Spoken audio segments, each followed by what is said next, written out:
Jessica Kreitzer for Cam Vetsby. Army football practice, it's Air Force week. We have a chance to talk to the defensive coordinator, Nate Woody. Coach, it was evident on the practice field today, there's just a little bit of extra energy amongst the players and the coaches. What is it like for you? I know what this is a time of the season where you get into rivalry week and the guys are they're loaded, they're ready to go.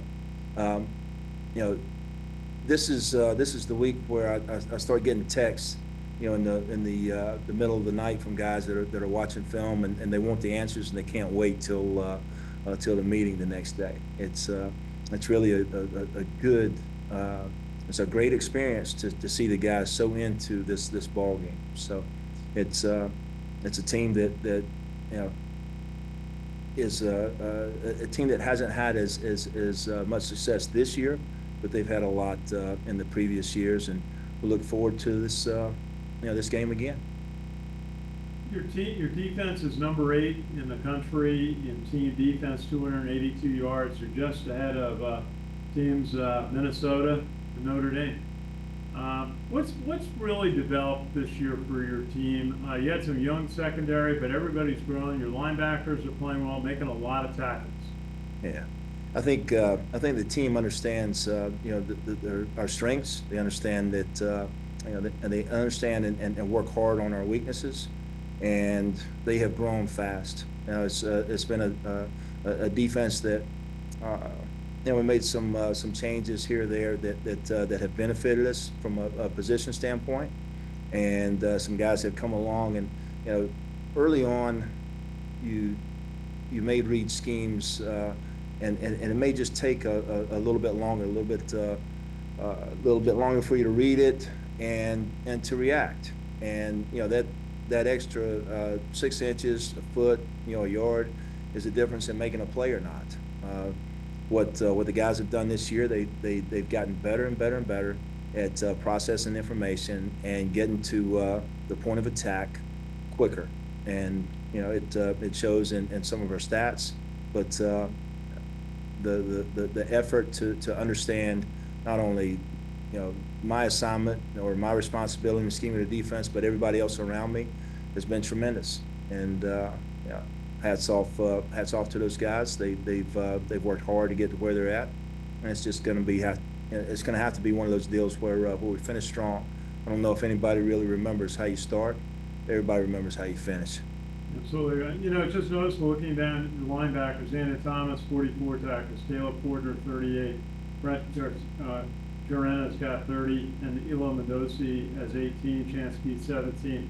Your defense backs haven't really had to make as many tackles. Max Domenico, 28 leads. But it seems like the linebackers have been able to control play. I think our linebackers have really stepped up this season, and they allow us to do a lot of different things from a coverage standpoint, and they're quick at reading things and allow us to mix it up as far as the front seven. So they do a great job, but sometimes when we're rotating in a lot of guys, you may not get as many tackles because guys are rotating in, and we've done that a little bit in the secondary. We've had guys rotating in and out. Especially as our offense puts a lot of points up on the board, we've been able to get younger guys in ball games and sort of spread the wealth a little bit as far as the tackles and all. So, again, the menu of plays that we get a lot of times is reduced because our offense is doing a really good job of putting points on the board. So when you're playing ahead, that makes things a little bit easier. Looking at the Air Force, they've been rushing 194 a game, which is less than you expect from an Air Force team. And John Boucher, their quarterback's been rushing. Their best running back, Cade Harris, 5.6 yards a game, 4 TDs. What do you see in the Air Force offense that you're preparing for? I think it's the same offense that we prepare for every year whenever we play Air Force. I think they've had maybe some injuries that they'll probably have some of those guys healthy. When we play on Saturday. But when you're missing those guys, and a lot of them were guys that was their first time getting extensive play, then it sets them back a little bit. But now you're getting into the latter half of the season, and they've built up that experience.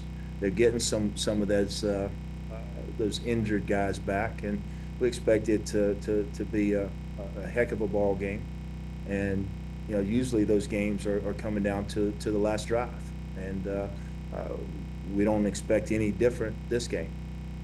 A very hard fought games. The last time Air Force was at Mikey Stadium was in the COVID year, and it decided the Commander-in-Chief trophy, and it went down to the last play, and the game's down in Texas, and then last year it's been very competitive. What do you enjoy about the rivalry with Air Force?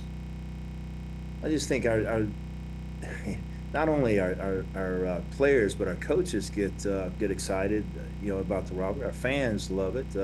It's just it's a great atmosphere to play against those guys, and it does often go down to the last drive, and you want to be prepared to win that one. We've been fortunate to win some of those, but I think you refer back to that first time when they came to our place to play us in 20, or at least my first year here. That was a heck of a ball game. We had just beaten Navy the week before, and come back the very next weekend and play Air Force. So back-to-back games in CIC series is not an easy thing to do, and especially to win both of them. So we're really fortunate to win those games. We have a bigger crowd here Saturday than you did that day. I think there were about 250 people there because the board gone home, and it will be a bigger crowd, but I'll tell you what, it was nice to hear everybody yelling that day. Yeah. Wasn't no golf claps in this series. Coach, great to talk to you. Anyone on Zoom? Sal, are you there? Hey, Coach Woody, how are you? Hello, Sal.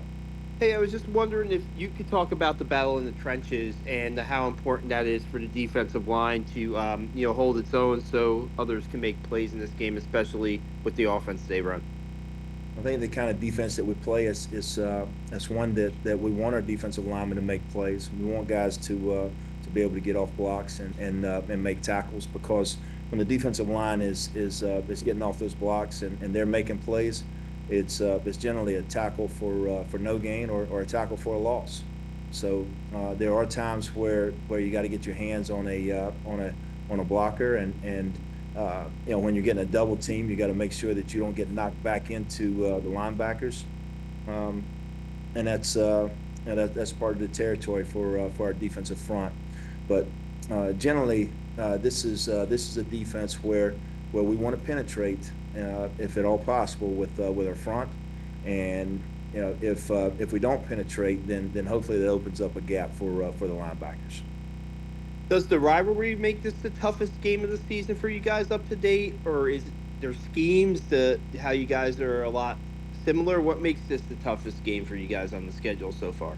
No matter what the record is, both teams will come out and give their very best. There is no there's no player or unit on either team that will give in this ball game. So no matter what the records are, you're going to expect and receive the best from the opponent. So that I think that in itself says something about the academy ball and how hard we'll play.